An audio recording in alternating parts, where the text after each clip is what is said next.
Neste primeiro estudo de caso para a energia mecânica, vamos pensar em um ponto material se deslocando sob a ação de uma força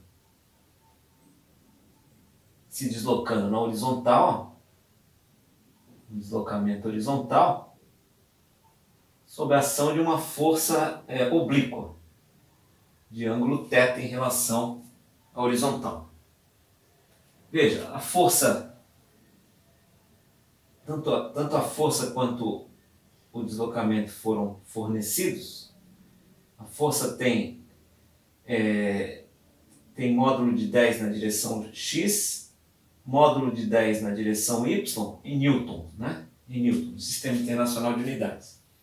Então ela tem uma parcela de 10 newtons na direção do eixo x, vamos escolher o eixo x assim e o eixo y assim, esse sistema de coordenadas cartesiano, e ela tem uma parcela na direção y também valendo 10 newtons.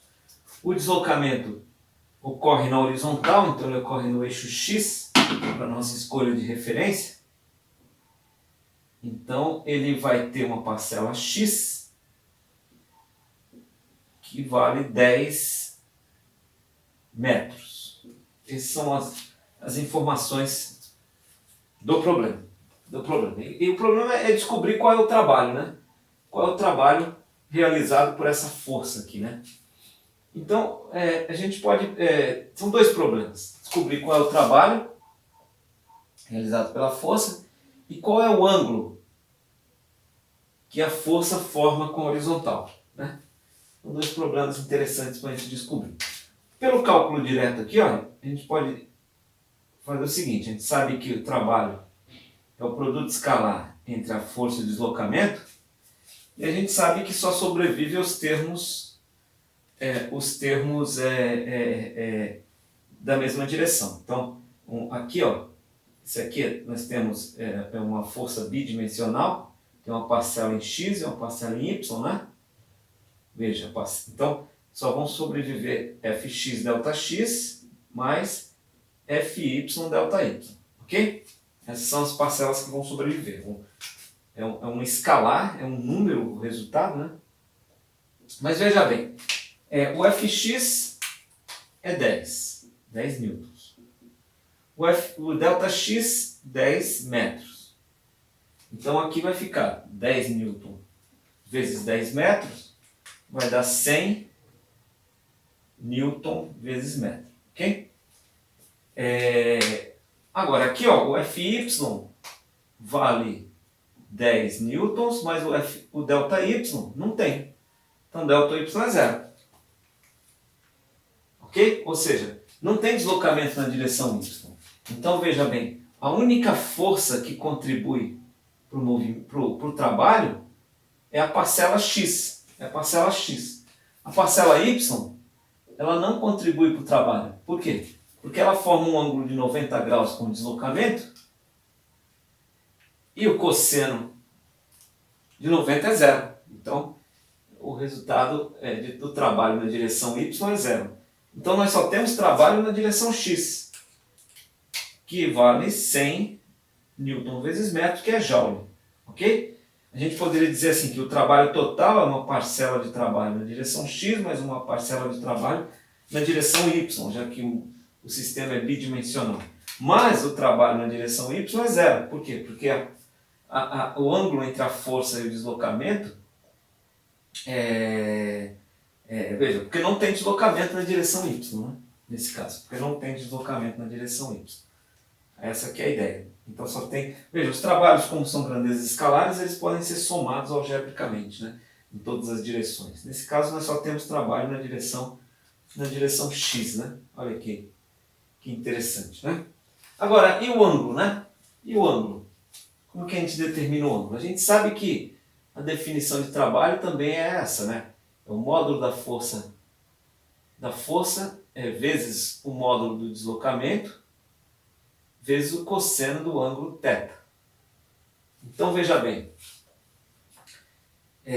quem é o módulo da força, né? Se a gente fizer o seguinte, dividir de ambos os lados pela força de deslocamento, o cosseno do θ vai ser trabalho dividido por força vezes deslocamento, né?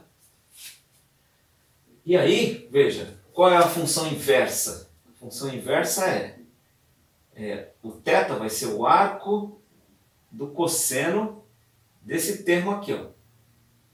Então, se a gente pegar o trabalho, a gente já sabe. O módulo da força e o módulo do deslocamento, dividir, tirar o arco do cosseno, que é a função inversa. O arco de cosseno é a função inversa do cosseno, né? A gente obtém o ângulo θ. Bom, mas quem é o módulo da força?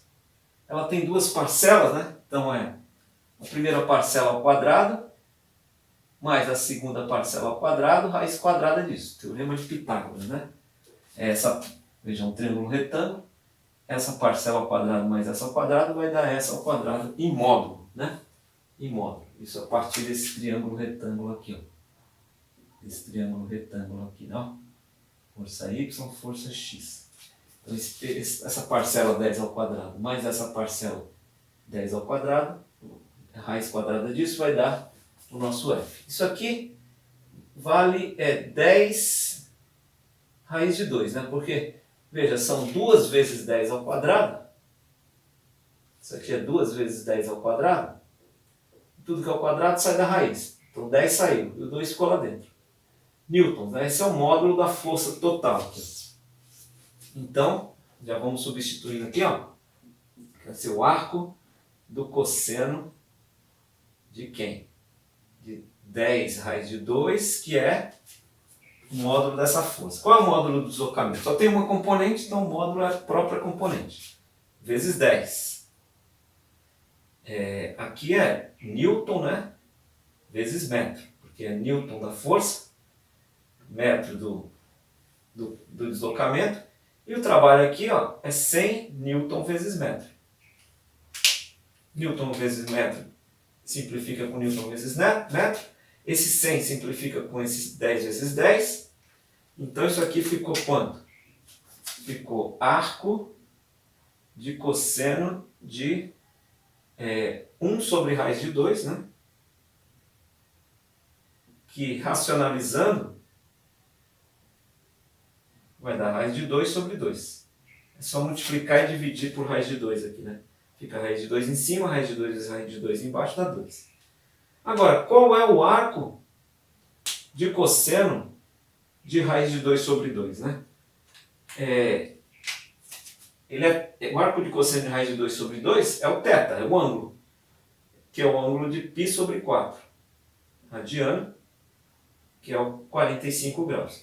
Que é fácil enxergar aqui também, né? Como a força ela tem as duas componentes iguais, então esse cateto oposto é igual ao cateto adjacente. Isso só é possível quando esse ângulo é de 45 graus. Quando esse ângulo é de 45 graus.